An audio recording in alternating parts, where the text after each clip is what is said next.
ایرانی حملے کے بعد صدر ٹرمپ نے ایران اور اسرائیل کو کشیدگی نہ بڑھانے کی تاکید کی، تاہم کوئی اثر نہ ہوا۔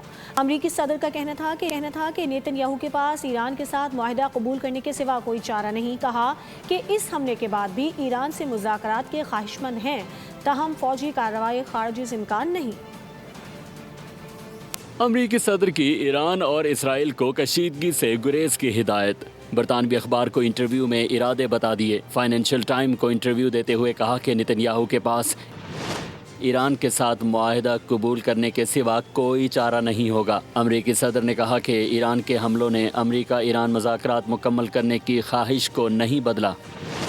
برطانوی اخبار کے صحافی نے صدر ٹرمپ سے سوال کیا کہ اگر معاہدہ ناکام ہو گیا تو کیا ہوگا، جس پر ٹرمپ نے جواب دیا کہ ایران پر کمانڈو آپریشن پر غور کریں گے۔ اس سے قبل ایرانی حملے پر رد عمل دیتے ہوئے صدر ٹرمپ نے کہا کہ ایران کو مشورہ دوں گا کہ آپ نے اپنے میزائل داغ دیے، بس اتنا کافی ہے۔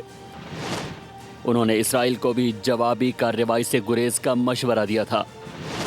ڈونلڈ ٹرمپ نے کہا کہ ایران میز پر واپس آئے اور معاہدہ کرے۔